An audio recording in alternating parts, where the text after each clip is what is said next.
is hypothetical, but let's say the war gets worse between Ukraine and Russia and actually military troops go on the ground. I know we debate if that's going to happen, but let's say hypothetically it does. You would literally be saying to people, you know, it's not your choice, you have to go and fight in the war. So what's your point? But my point is that's ridiculous. We can't get to a situation where young people are forced to do it just because other countries have decided that they want to. What do you think happened in the First World War and the Second World War? How do you think people went to fight? They were conscripted. Yeah. I don't agree with it. But I'm just saying that that's how it works.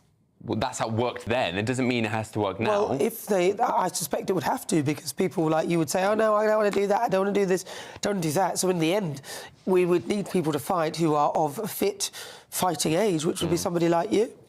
I wouldn't want to do it. I wouldn't want to do it, and I don't think a lot of people my age would want to do it, right? It's a big thing to basically ask people to go into war. And look, the military should always be a voluntary thing. We should be asking people, do you want to serve your country? I reckon if push comes to shove and they put the question out, probably lots of young people would come forward. But it can't be mandatory, because you're forcing some people. Because it's just not fair, you know? Well, no, war isn't fair. It wouldn't be fair if there was a war and you weren't conscripted and we didn't have any soldiers and everybody thought like you, then there would be nobody to fight for the country. But everybody wouldn't think like me. What I'm saying is there might be a lot of them who do. All right, there would be a portion of people. I'm not disputing that, because I think it's a big decision to make. But what I'm saying is it should be an optional thing. When you give people the choice to do something versus actually making it mandatory, I think people will come forward. But if you make it compulsory and people don't want to be there... By the way, how's that war going to go? A lot of people being forced to be there, but they're not going to be very good soldiers, are they? That's what's happening there. That's what's going on there. I have every sympathy for Alex's position, but had we not got forced conscription in the First and the Second World War, it stands a chance that we would not have been victorious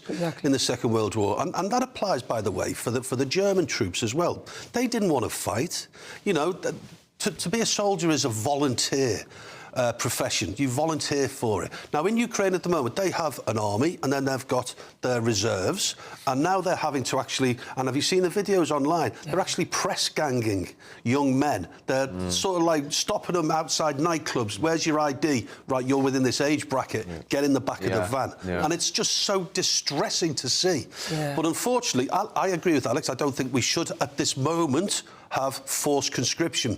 But if, for example, we were invaded like Ukraine had been invaded, then I think we would have to just change how we feel about it.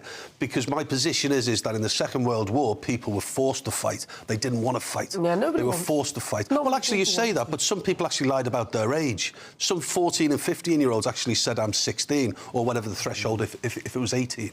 So some people did.